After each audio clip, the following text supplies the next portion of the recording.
the people hate and try to make you break. Don't ever let them take your soul. Time and time again, life will be a test. No need to hesitate at all. 2 steps forward and a monkey to step. Come on, baby, let me give you a tip. Life is grand.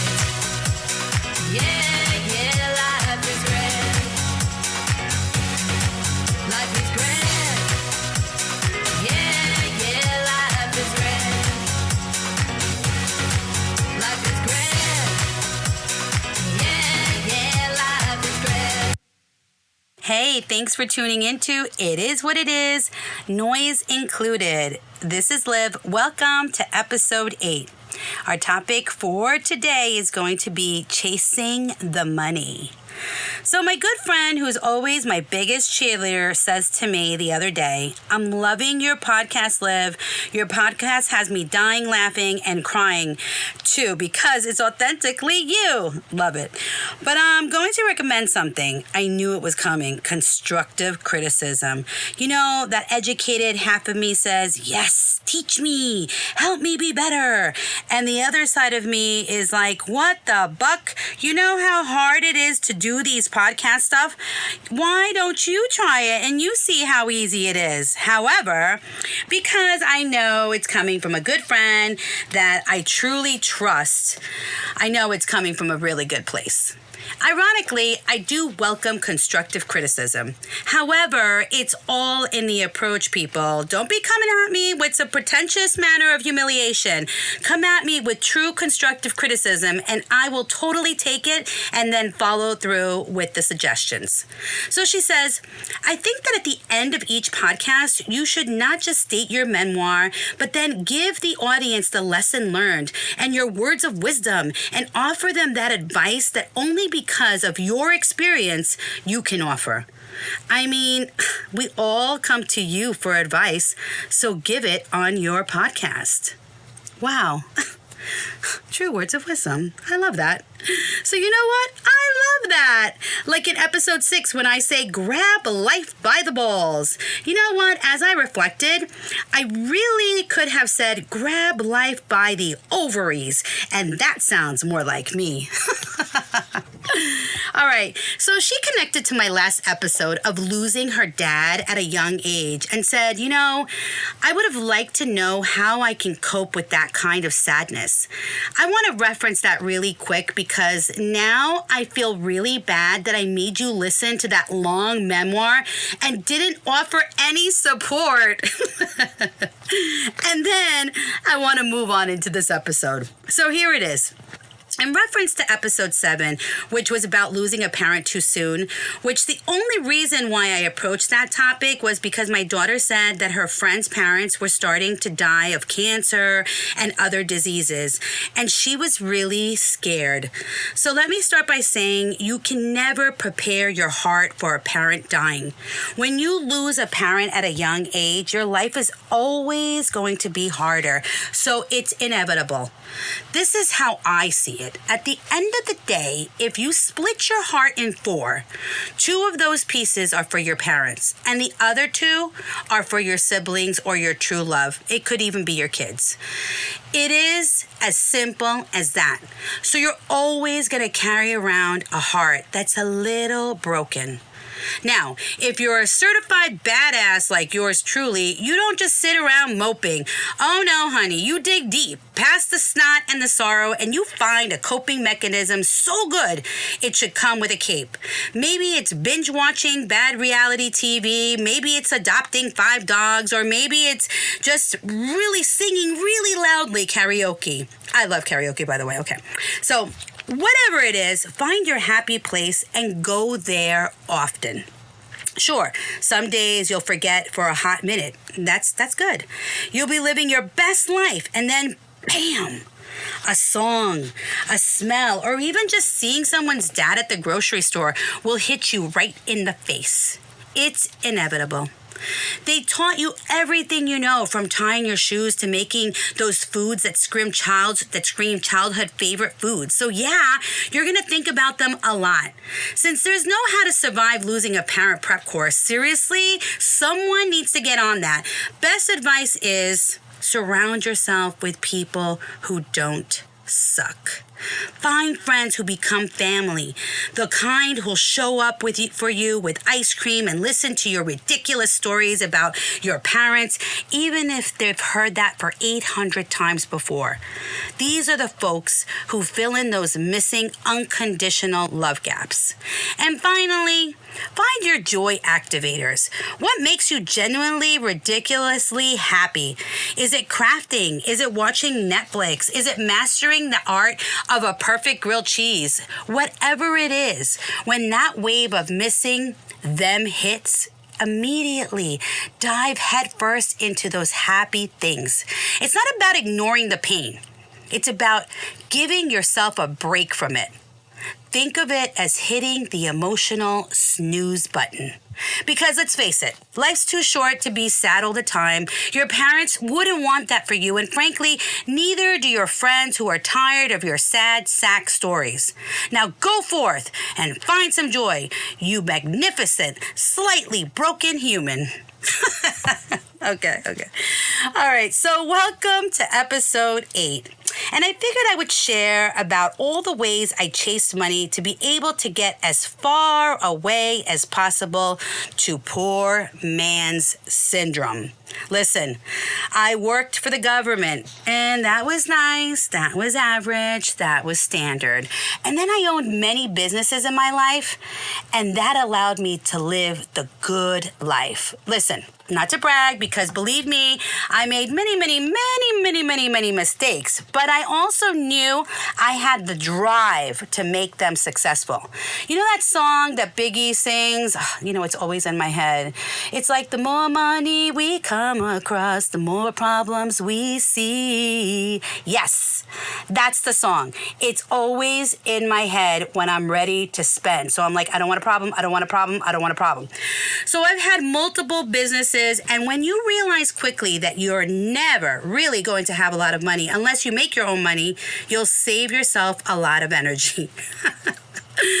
I think innately it's in me because it runs in my family line. And now my own daughter is following my footsteps. She has her own business and has a full-time job. Yes, she has a full-time job just to hold down that pension and have medical insurance.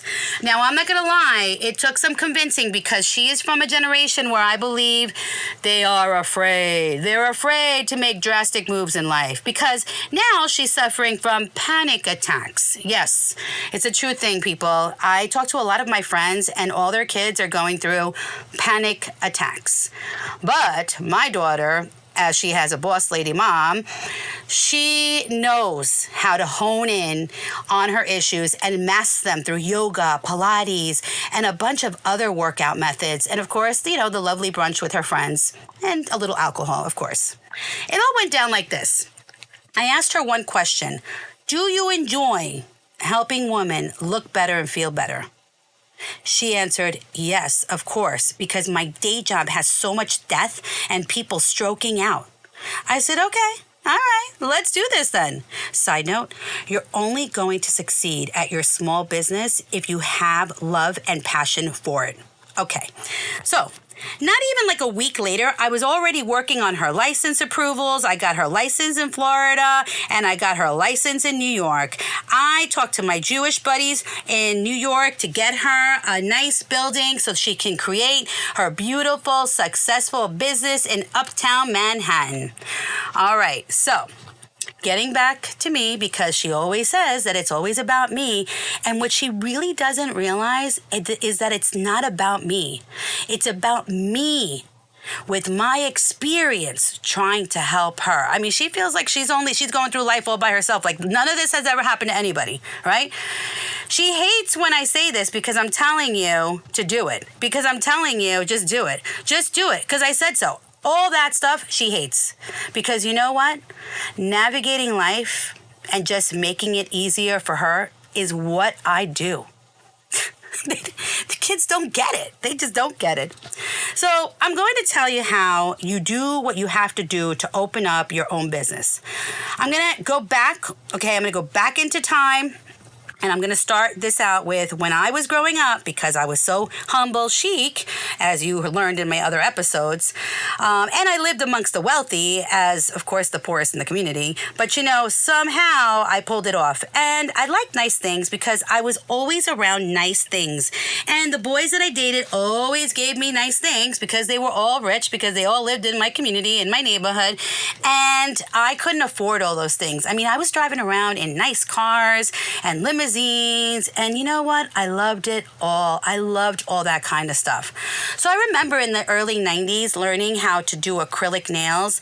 And people were paying so much money back then for a full set of nails. It was like $90 a pair, believe it or not. It was like a luxury to have acrylic nails. So what did I do? Because I'm very artsy crafty, I decided to self-teach myself. Okay, I don't know if that makes sense, self-teach myself, but that's what it is. How to do acrylic nails. Well, I did it and I learned it. And I immediately bought all the essential tools. As I had said before, we had a beautiful big house, and it actually was like the haunted house of the neighborhood, but my father made it really beautiful and made it our home. So my father allowed me to create a little salon in the basement where I ran my first business. I was a nail tech, and I loved doing that because guess what? I was doing nails in high school, so all the high school people would come to me, all the girls. I did all the proms, and guess what? A lot of them permanently had them on because they could afford them. So I was able to make a lot of money, and a lot of money thanking God, of course. Okay, so I'll tell you, this really happened to me in my life, okay? I was able to navigate much easier because honestly, if you have money, it makes things easier. And I knew that that's what I wanted to do. I didn't want to be poor. I mean, honestly, when you're poor, you're pretty much bucked without saying the F. I was resourceful so I could help my family when I needed to help them. And I had that business from high school through college. Then I realized quickly that I needed to do something else when I had my first daughter. My teaching license came in handy. I found myself having almost daily play dates for my daughter's sake so that she could interact with other kids. I mean, I became very social at the library, in the community. And then sooner than later, I was the play date mom where when their kids would come over, they would leave with projects and even becoming emergent readers. It was like I was offering free daycare. Talk about being taken advantage. I said to myself, stupid, wake up. You can make money off these skills you have. Again, if anybody knows me by now, speaking to myself in third person, because by now you all know that I do this a lot. Yes, a bit insane, but I am who I am, as Popeye says. All right, so I opened up a learning center, not a daycare, a learning center, because parents wanted their kids to learn. And I had the title, the drive, the vision, and I was a certified teacher. My licensing process was less than a week long. So by this time in the late 90s, I was like, let me tell you, I opened up the daycare on a Friday, and by Monday, my daycare was full. And then by the next 2 months, I was buying another house. And then a year later, I bought another house. So I had 3 houses running with multiple daycares in each one, and the top part of the house rented out. Yes. The key to my success was to work side by side, though, with my husband. We have been a team since the start. I know it sounds corny, but man, without that guy, I would have never been able to do any of this. I created 3 classrooms, or he created 3 classrooms in each home with approximately 20 kids in each area. That's $260 per week, people. Do the math. That's a lot. These were the golden years because then New York State Office of Family and Children's Services caught on to the fact that we were becoming millionaires as daycare providers. And God forbid, we were making more money than these annoying licensors that would come out at times, at different times with these stupid citations for a light cover or a ripped cot. I mean, the dumbest shit you've ever seen in your life. It's not like they were gonna close you or anything. It was more like to instill the fear in you. Well, my friends, they never made me feel any type of way because I would in turn make them feel as they worked for me, not that I worked for them. I'm telling you, you have to have a boss mindset and not let yourself be scared or bullied by anyone. And then I added, of course, because that wasn't enough, let me rub it in their face. And then I added a before and after school program that would double my money. You have to think big, expand what you have and create a vision. When I say create a vision, I mean close your eyes and picture it. Close your eyes and picture it. 3 different buildings. Meanwhile, people I had kept my full-time job because I was always thinking about the future. I knew I needed my pension, okay? And then I thought about making sure that I carried the medical insurance for my family. So I was a millionaire at a very young age and then bought my dream house. But the thing was that the more money came in, the more I spent. A true new money syndrome. As Biggie says, more money, more problems. I just kept spending money. We traveled around the world with the kids. We took vacations on a whim. It was nuts. I remember uncontrollable shopping. I remember that the children's store Justice would shut down so that I can go in with my daughters and shop. I mean, I felt like a baller. I also had the energy, always head held high, and even had a strut. I stopped remembering where I came from, though. That was my biggest mistake. I forgot to stay humble. I was envied by many, and many stayed around me with wrong intentions, in which later on I found out who was really true to me. There weren't really many. All my trucks were leased. We owned Cadillacs, 4 Cadillacs in one driveway, and we had a brand new Jeep for fun. I mean, my neighbors thought we were mobsters. My girls weren't even graduated yet from high school, and they were driving around in style, like the song Cadillacs in the Sky. It was crazy. Then came a rude awakening, people, when New York State revamped everything, and now you could only have 15 kids in each location.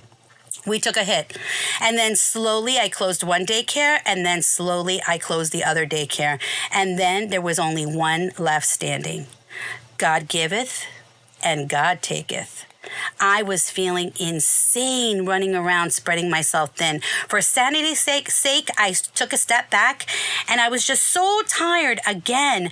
I was tired of raising my family as a kid, and then I was so tired of raising my own family and giving my family as an adult everything I didn't have when I was growing up. A rude awakening. I had no choice but to settle down in my shopping and everything else. I said, Jesus Christ, we just spend so much money. Even my tax accountant would be like, it's crazy, LOL.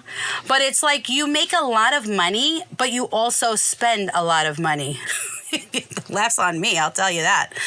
I'll tell you, I did not mess with the IRS. I was actually audited 4 times in my life and walked away paying less than $150 each time. I mean, that's unheard of. You usually get crucified in those audits. Not me. One thing I did very well was to cover my ass. I saved every receipt because I was afraid of the IRS. I swear to you, I saved every single receipt because I had to make sure that everything was correct because I had 3 businesses with a lot of write-offs. So imagine that. And I definitely did not want to go to jail. I just ran one business and I had my teaching job and I dedicated myself to go back to school for my leadership doctorate. I was done with the classroom. The kids were out of their minds and plain out lazy. I was not going to have to go to jail for literally kidding, only kidding. I'm putting this in quotes. This is not what I'm really saying, but I just have to say it because it's my own words. But I was not going to go to jail for smacking some kid for being disrespectful. So I knew I had to get out. I was not going to teach anymore. I'd rather deal with the teachers and prepare them in any way I could. Then reality set in that I wasn't able now to spend as much as I wanted to spend. I knew that I had to do another business because my day job as an administrator was not going to give me enough money to be able to live as I now was used to. And guess what? I was already dipping into my savings. So I decided to take a break. When in doubt, take a break and go to Colombia. All right, this is where it all started, If you've been listening to my past episodes, then you understand that every time I go to Colombia, something amazing happens because that's where I met my husband 30 years ago. Also, my parents would take hiatuses, as you heard in other episodes, there to live it up, and now I understand why. It is such a fun place. So I'm in Colombia, and I'm seeing these women on the street stitching handbags, a.k.a. mochilas in Spanish, okay? They're like these beachy raffia bags, side note, but not a raffia material. They're from fique, okay? It's like a fique material, which is like a rope material coming from some of the largest plant-like aloe plants grown in the mountain region of Colombia. So then I saw them working with macrame, and I was like, these are beautiful. These are just so beautiful. And so I had this great idea. I had a conversation with some of these ladies and then found out that these women had a community in a mountain about an hour away from the city. This story that I'm about to tell you, people, is true, okay? As soon as I started talking to these people and finding out that there's a story behind this, I was like, this is so cool. All right, so true story, I'm not making this up. These women were formerly involved in narco trafficking, and some were even part of the guerrilla warfare, but now they are refugees, okay? The government gave them a safe haven where they could live somewhat in peace. They had only one skill that they were really good at, which was stitching. And so they used the fique to create macrame-style fique bags, okay? And then they would go into the city. Remember, that's where I saw them the first time. That's when I glanced at them. And they would sell them, but they were in a very organic phase, okay? So they weren't really decor. They really didn't have, the arm or the strap, the arm strap or anything. So I decided to talk to the leader of this organization, but she told me to meet her. You know where she wanted me to meet her? Up in the mountains, an hour away. So I ventured off very boldly with my ovaries well put into the mountains, where in the early 2000s was very, very dangerous. The guerrilla warfare was very active up there, and if they knew that American people were in their territory, well, you would be held captive and then ransomed. And then let's not think of all the other things that could happen, okay? So of course, I decided to go forth with this journey to find fique bags. I mean, absolutely crazy. I went right into the mountains with my entourage, which was made up of my husband, my uncle, and my mother-in-law. Yes, like a whole group of us got into this truck-like Jeep and ventured up into the mountains to find this lady to see if we can get these bags in different colors and sizes.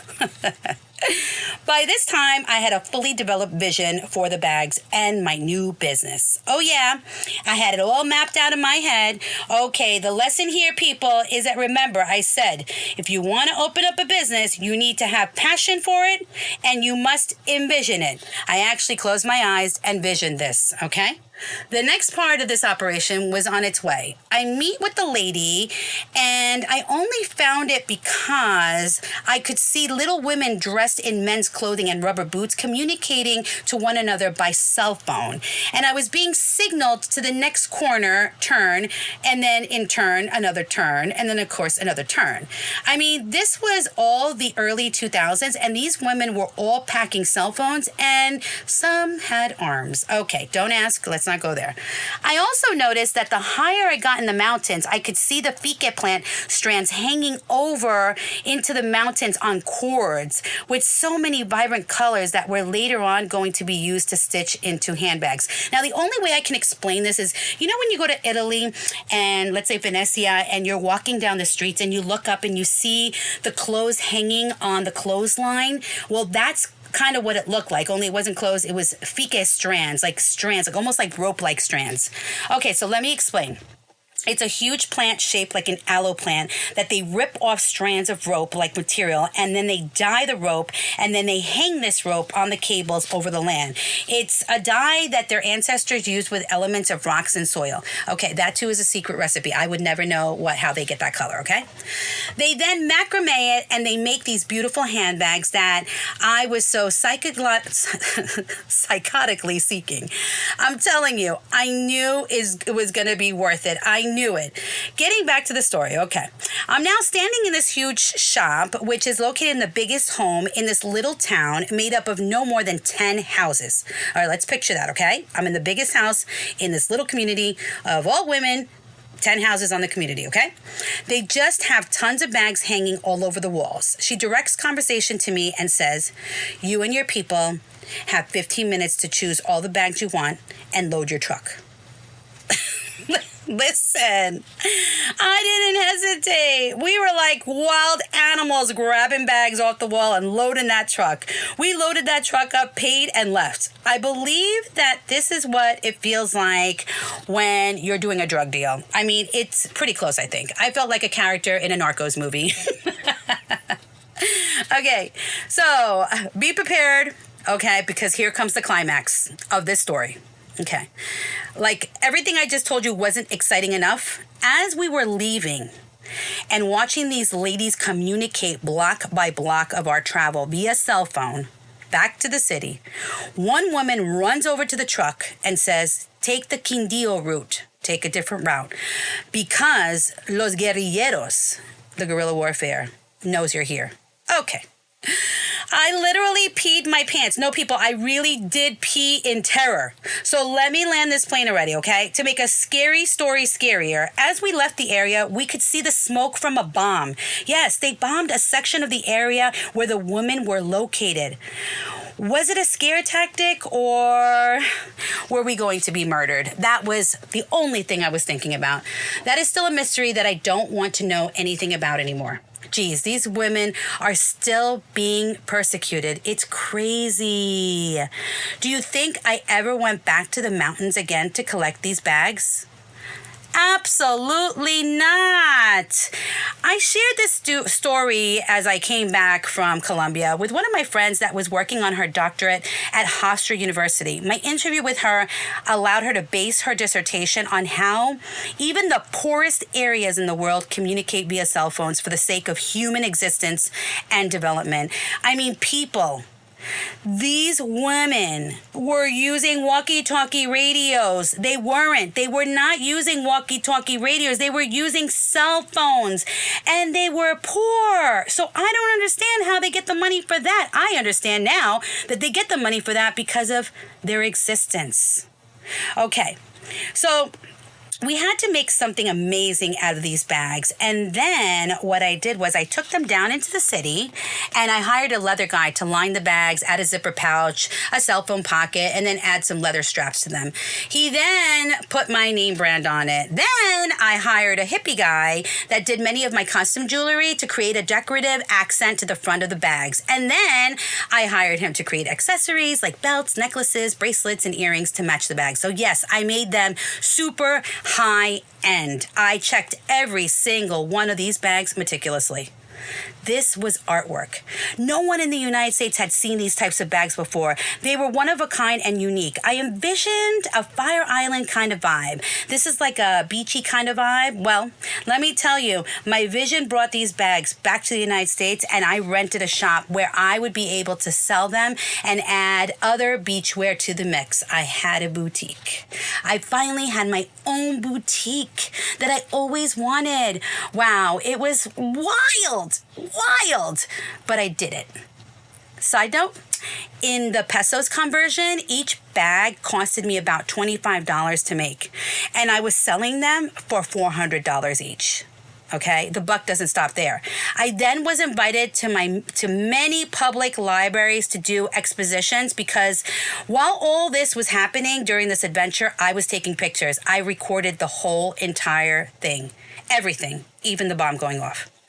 These handbags would literally bring Colombian culture to Long Island, New York, with a true story of survival. These bags would even visit fashion runways for a few years to promote indigenous culture. So I originally started out focusing on making money with something original, and of course, it turned out to be educational.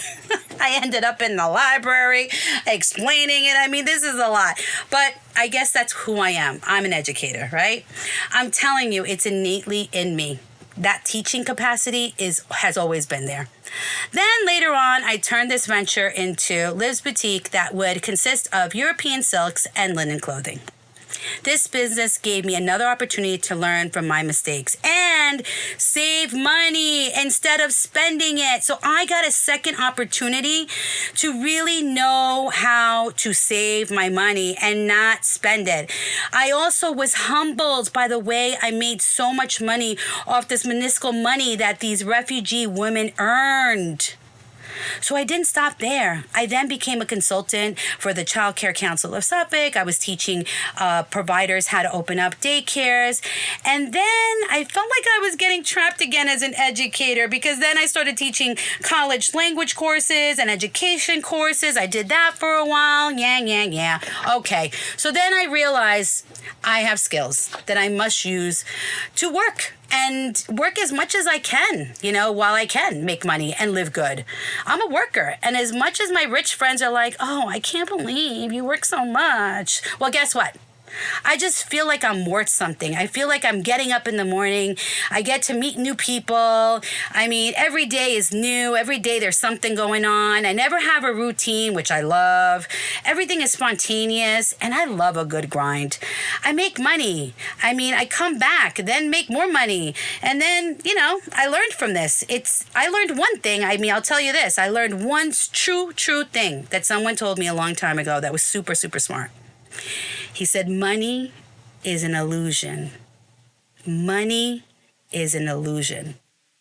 Okay?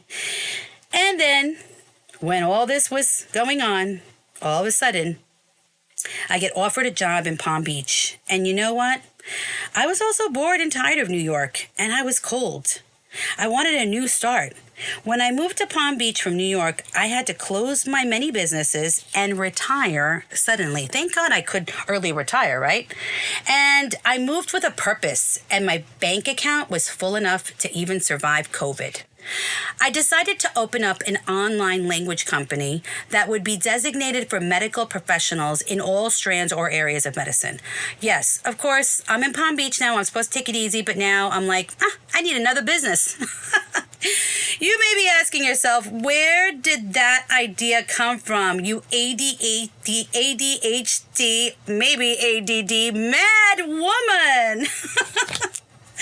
So, of course, my daughter was finishing up PA school, and she noticed that many of her peers had no idea of the basic Spanish needed to run an initial medical consultation with a patient that speaks Spanish and asked for my help.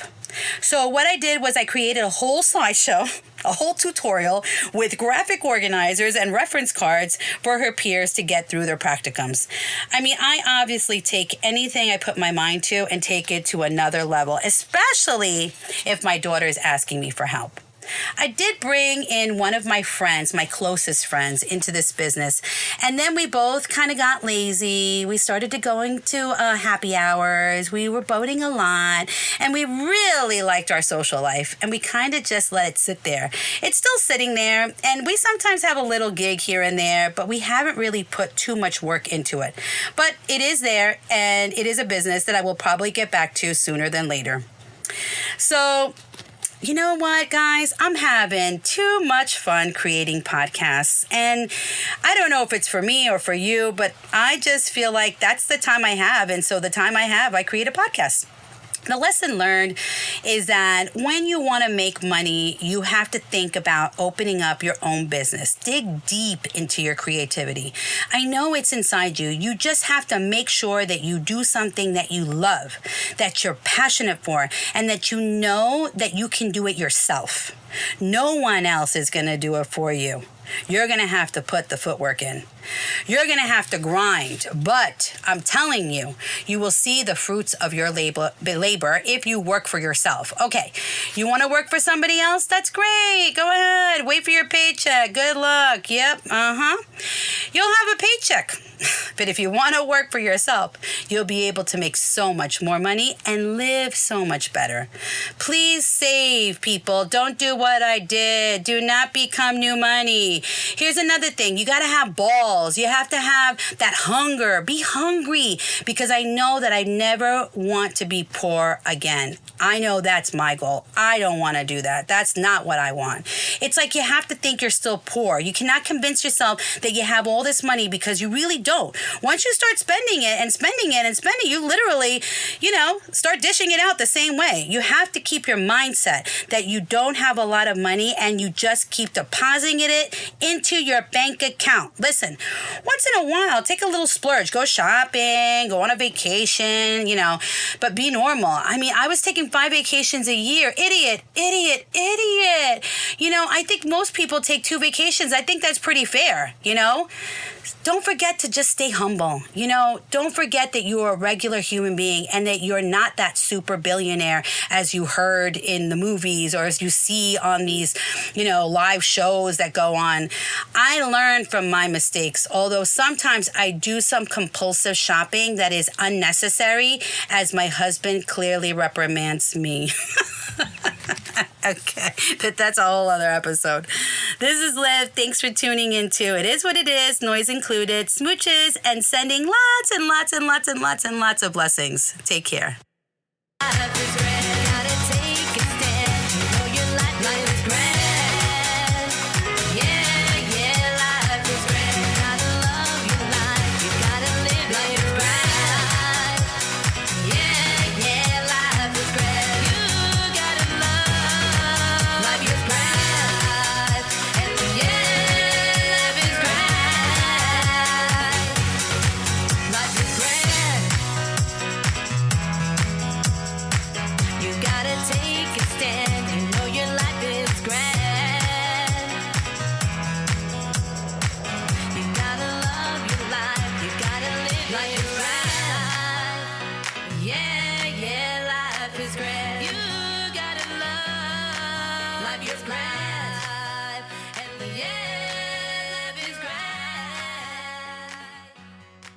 Life is grand.